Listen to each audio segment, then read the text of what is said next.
మీద ఆనుకొని అరణ్య మార్గమున వచ్చునది యవతే. జల్దరు వృక్షము క్రింద నేను నిన్ను లేపితిని.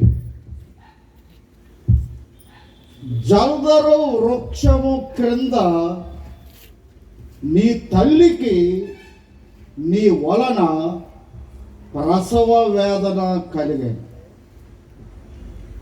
నిన్ను కనిన తల్లి జల్దరు వృక్షము క్రిందనే ప్రసవ వేదన పడేను.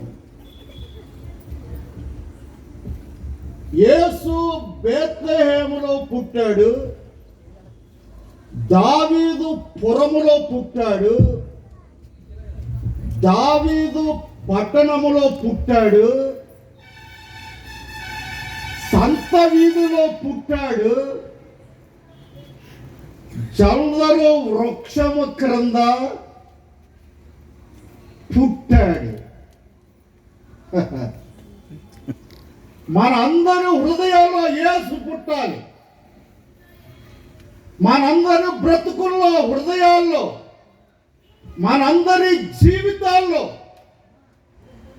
మనందరి అంతరంగములలో, ఆంతర్యములలో, అంతరింద్రియములలో, మనస్సులలో, మనందరి హృదయములలో, బ్రతుకులలో యేసు పుట్టాలి.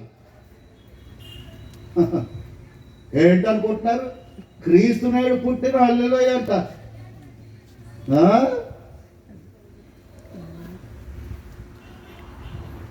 సత్యము, నేనే సత్యం అన్నాడు యేసు.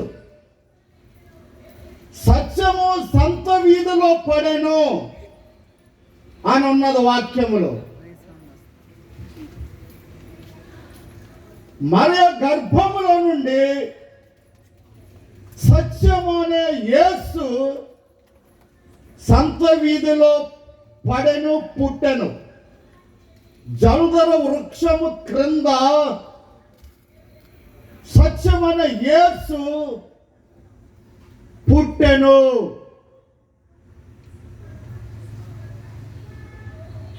మనందరము నీటి మూలముగా పుట్టాలి, వాక్య మూలంగా పుట్టాలి, దేవుని ఆత్మ మూలంగా పుట్టాలి, క్రొత్తగా పుట్టాలి, రెండవసారి పుట్టాలి, వాక్యం మూలంగా పుట్టాలి. ఇంకెప్పుడు పుడతాం? ఏంటి ఇంకెప్పుడు పుడతామంట?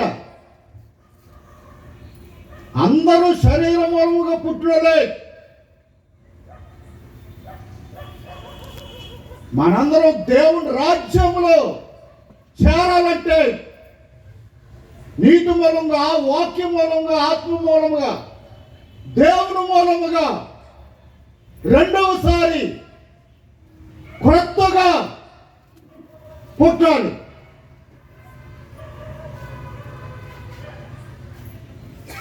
ఇలాంటి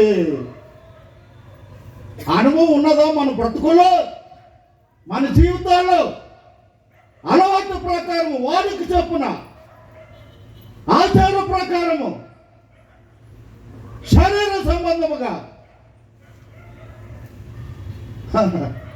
చాలా సంవత్సరాల నుంచి చేసుకుంటున్నాం. ఏంటి చేసుకుంటున్నామండి?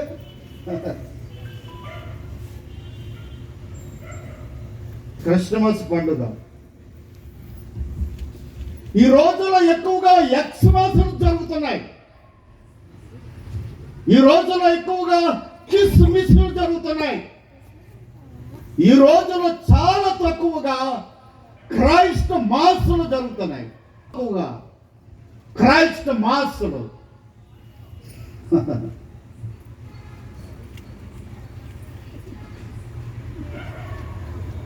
ఆయనకు ఇష్టులైన వారికి సమాధానము కలుగునుగాక. మనలో ఎంతమంది ఆయనకి ఇష్టలుగా ఉంటున్నారు? ఎన్ని సంఘాలు ఇష్టంగా ఉంటున్నాయి. ఎన్ని గ్రూపులు, ఎన్ని ఫెలోషిప్లు, ఎన్ని మిషన్స్,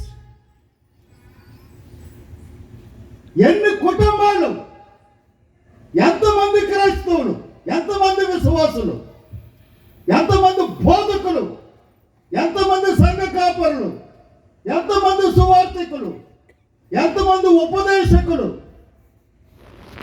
ఎన్ని సంఘాలు ఆయనకి ఇష్టంగా ఉంటున్నాయి.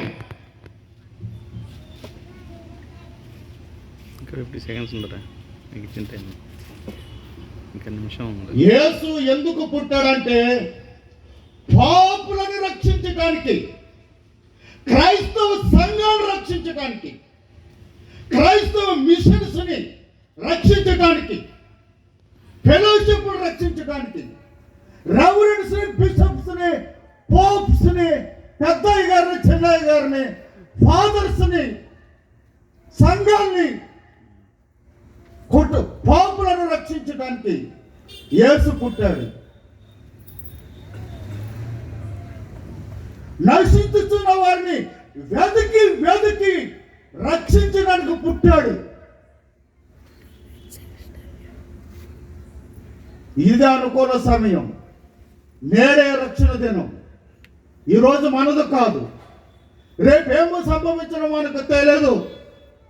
మత క్రైస్తవులుగా ఉండటం కాదు, ఆచార క్రైస్తవులుగా, చిలకరింపు క్రైస్తవులుగా, సిద్ధాంతములు కలిగిన క్రైస్తవులుగా ఉండటము కాదు. అజ్ఞాన కాలంలో దేవుడు చూచి చూడనట్టుగా ఓరుకుండను. ఇప్పుడైతే ఇక్కడైతే అంతటను మనం అందరంలో మారు మనసు పొందవాలనని, జీవార్థమైన మారు మనసు పొందవాలనని, రక్షణార్థమైన మారు మనసు పొందవాలనని, మనందరికీ, సంఘాలన్నిటికి, మిషన్స్ అన్నిటికి, మనందరికీ అధికారముతో ఆజ్ఞాపిస్తున్నాడు ఆయన. దేవుని ఆజ్ఞను తిరస్కరించటమే, అతిక్రమించటమే పాపం.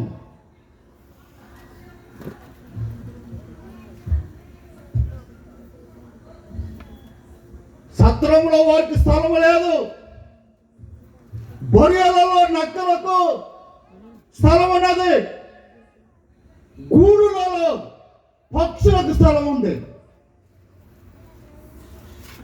దేవుని రూపంలో పుట్టినటువంటి మనుషులు అంతరంగాల్లో, హృదయాల్లో, జీవితాల్లో, బ్రతుకుల్లో, ఇంటిలో, ఒంటిలో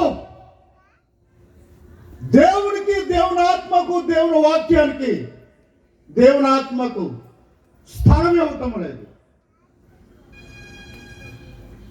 ఈ రాత్రి సమయంలో మనందరం దేవుని వాక్యానికి, దేవునికి, దేవుని వెలుగునకు, దేవుని ఆత్మకు మనందరూ హృదయాల్లో స్థలము ఇవ్వవలసిన వారమై ఉన్నాం. దేవుడు ఈ మాటలు దీవించి ఆశీర్వదించిన గాక. థ్యాంక్ యూ అన్న. మరి పెద్ద విజన్లు ఉన్నారు.